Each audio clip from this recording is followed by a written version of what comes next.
ओम परमात्मने नमः। हेतु के प्रकार। जैन न्याय में का विशेष योगदान है।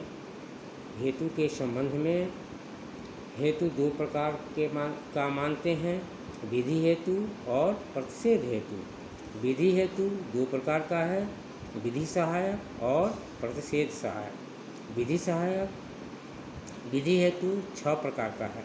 प्रथम व्याप्य, जैसे शब्द अनित्य है क्योंकि वह प्रयत्न के बिना उत्पन्न नहीं होता।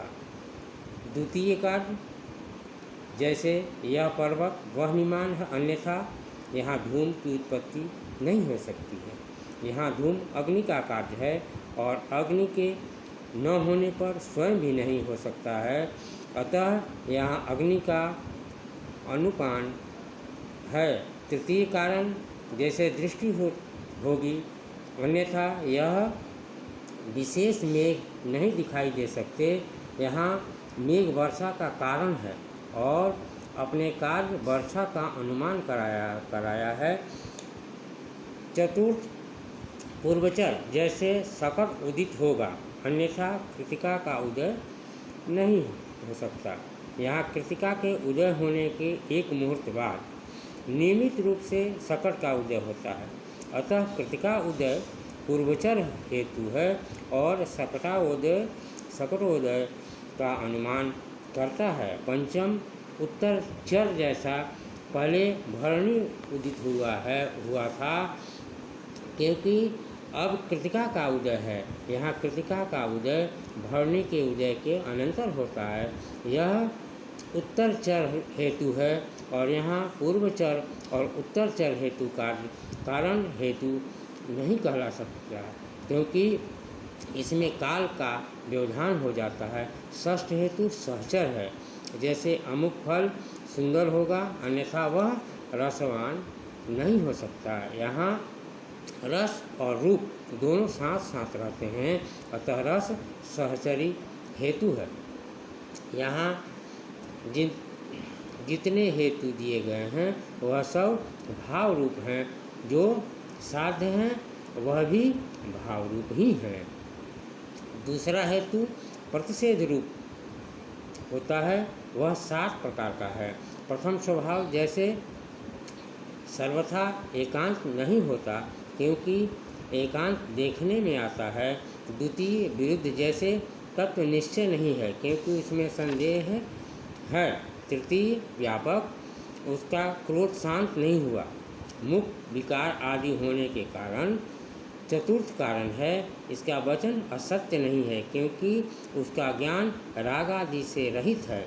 पंचम पूर्वचर, मुहूर्त में पुण्य तारा नहीं होगा क्योंकि रोहिणी का उद्गम हुआ है। षष्ठ उत्तरचर, एक मुहूर्त पहले मृगशिरा उदित नहीं हुआ था क्योंकि पूर्व फाल्गुन का उदय हुआ है।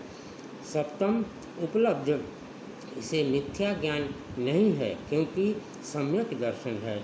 यहाँ प्रथम उदाहरण में अनेकांत, जिसका प्रतिषेध करता है, एकांत के स्वभाव के विरुद्ध है। द्वितीय उदाहरण में तत्व संदेह, जिसका तत्व निश्चय के प्रतिषेध के रूप में कहता है, वह विरुद्ध अनिश्चय ही इसमें व्याप्त है। तृतीय में मुख का विकार क्रोध के शांत होने के विरुद्ध कार्य है और चतुर्थ में राग आदि से रहित ज्ञान असत्य के विरुद्ध कार्य है। पंचम में रोहिणी का उद्गम पुष्य तारा के उद्गम के विरुद्ध मृगशिरा के उदय के पूर्वोत्तर है। षष्ठ में पूर्व फाल्गुनी का उदय मृगशिरा के उदय के विरुद्ध मृग के उदय के उत्तरचर है और सप्तम में सम्यक दर्शन मिथ्या ज्ञान के विरुद्ध सम्यक ज्ञान का सहचर है। प्रतिषेध रूप हेतु भी 2 प्रकार का होता है, विधि साधक और प्रतिषेध साधक। इसमें पहला 5 का है। प्रथम, जैसे इसे कोई रोष है क्योंकि वह स्वस्थ व्यक्ति के कार्य नहीं कर सकता। द्वितीय, इसे कष्ट है क्योंकि कष्ट का संयोग नहीं है। तृतीय वस्तु एकांत रूप है, क्योंकि एकांत रूप नहीं मिलती। चतुर्थ यहाँ छाया है, क्योंकि यहाँ गर्मी नहीं है। पंचम इसे मिथ्या ज्ञान है और इसे सम्यक दर्शन नहीं है। तृतीय प्रतिषेध साधक 7 प्रकार का है। प्रथम, पृथ्वी पर कुंभ नहीं है, क्योंकि उसका दृश्य स्वभाव नहीं यहाँ नहीं। द्वितीय, यह पनस नहीं है, क्योंकि वृक्ष नहीं है। और तृतीय, यहाँ बीज अप्रतिहत शक्ति वाला नहीं है, क्योंकि इसका अंकुर दिखाई नहीं देता। चतुर्थ, इसमें शांति भाव नहीं है, क्योंकि तत्व श्रद्धा का अभाव है। पंचम, मुहूर्त के बाद स्वस्ति उदय नहीं होगा, क्योंकि चित्रा का उदय दिखाई देता है। षष्ठ, एक मुहूर्त पहले पूर्व भाद्रपद उदित नहीं हुआ था, क्योंकि उत्तरा भाद्रपद का उद्गम नहीं देखा गया। और सप्तम, यहाँ सम्यक ज्ञान नहीं है, क्योंकि यहाँ सम्यक दर्शन नहीं दिखता। जैन न्याय में भी असिद्ध, विरुद्ध, अनैकांतिक 3 हेतु माने गए हैं। और धर्मभूषण ने अकिंचित कर नाम का चतुर्थ हेत्वाभास भी माना है, किंतु अधिकतर न्यायिक इसे नहीं मानते। जैन दर्शन आगम प्रमाण को भी मानते हैं। मीमांसकों के लिए वेद अपौरुषेय होने के कारण प्रमाण है। न्यायिकों ने ईश्वरकृत होने के कारण प्रमाण है, किंतु जैन आगमों को मनुष्यकृत होने के कारण भी प्रमाण मानते हैं। उसका कथन है कि या तो व्यक्ति राग द्वेष के कारण प्रमाणित बात नहीं कहता है, या अज्ञान के कारण, और तीर्थंकरों में ये बातें नहीं है, इसलिए उनका वचन प्रमाणित है। प्रमाण संपूर्ण वस्तु का ग्राहक है, वस्तु के एकांत का कारण करने वाला न्याय कहलाता है। ऊपर हमने द्रव्यार्थिक न्याय और पर्यायाचिक न्याय की चर्चा की। द्रव्यादिक न्याय 3 प्रकार का होता है: नैगम, संग्रह और व्यवहार। पर्यायिक न्याय 4 प्रकार का होता है: ऋजुसूत्र, शब्द, समधिरूढ़ तथा एकम भूत। नैगमन न्याय, इसमें 2 पर्यायों, 2 द्रव्यों का पर्याय और द्रव्य में एक की मुख्य और दूसरे को गौण कर दिया जाता है। उदाहरणतः सत चैतन्य रूप आत्मा है, यहाँ विशेषण होने से सत गौण तथा विशेष होने से चैतन्य गौण है। दूसरा संग्रह, इसमें सामान्य का ग्रहण होता है, सत ज्ञेय आदि सभी का ग्रहण करते हैं, अतः ये पर संग्रह है, और मनुष्यत्व आदि अपर संग्रह है। तीसरा है व्यवहार, इसमें विशेष का ग्रहण होता है, यहाँ मनुष्यत्व का ब्राह्मणत्व, क्षत्रियत्व आदि में विभाजन करके ग्रहण करना। चौथा है ऋजुसूत्र, वर्तमान पर्याय का ग्रहण करने वाला नए ऋजुसूत्र है। जैसे वह सुखी है, यहाँ वर्तमान पर्याय का ही प्रधान मानकर इसे सुखी कहा गया है। पांचवा है शब्द नय, यह नय शब्द के रूप में भी भेद का ग्रहण करती है।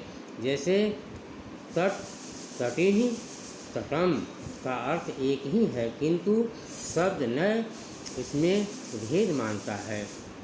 समभिरूढ़ी, यह नए पर्यायवाची शब्दों में भी व्युत्पत्ति लंब्य अर्थ का प्रधान मानकर भेद करती है।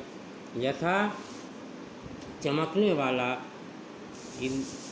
इंद्रनाद को इंद्र, समर्थ को सब और पुरभेदन करने वाला को पुरंदर कहना, पुरंदर कहना। और सातवां है स्वयंभूत। यह न केवल उसी समय किसी पदार्थ को उस शब्द से अभिहित करती है जिस समय उस पदार्थ में वह गुण या क्रिया वस्तुतः उपलब्ध होती है। इसका इंगित उस शब्द द्वारा की गई है। यथा चलती हुई गच्छति गो को ही गो कहा गया है जाएगा, और बैठी और सोती हुई गौ को गौ नहीं कहा जाएगा। प्रमाण तथा न्याय के इस विवेचन के अतिरिक्त जैन न्याय में निरपेक्ष का विवेचन भी है। निरपेक्ष का अर्थ हुआ विन्यास प्रयोग। यह 4 प्रकार का होता है: नाम, स्थापना, द्रव्य और भाव। नाम निरपेक्ष का अर्थ है हम शब्द को ही पदार्थ के रूप में उपचार से मान लेते हैं। उदाहरण के लिए इंद्र शब्द को भी हम यह इंद्र है ऐसा कह सकते हैं। यह नाम निरपेक्ष है।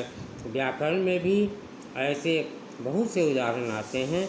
किसी पदार्थ की प्रतिमा या आकार विशेष का जो हम वह पदार्थ मान लेते हैं, यह स्थापना निरपेक्ष है, निक्षेप है। और जैसे इंद्र की प्रतिमा को इंद्र कहना, जो भूतकाल है में जैसा रह चुका है, यहाँ भविष्य में जैसा हो जाने वाला हो, उसे वर्तमान में भी वही कह देना द्रव्य निरपेक्ष है। उदाहरणतः जो आगे चलकर डॉक्टर बनते हैं उसे हम डॉक्टर कह देते हैं, या जो अध्यापन कार्य में नियुक्त हो गए हैं उन्हें हम अध्यापन कह देते हैं, अध्यापक कह देते हैं। भाव निरपेक्ष का अर्थ है वर्तमान में वह क्रिया उसमें पाई जाती है, जैसे कि वह ईंधन की क्रिया में परिणत है, इसे इंद्र भाव कहा जाएगा। और इति जैन न्याय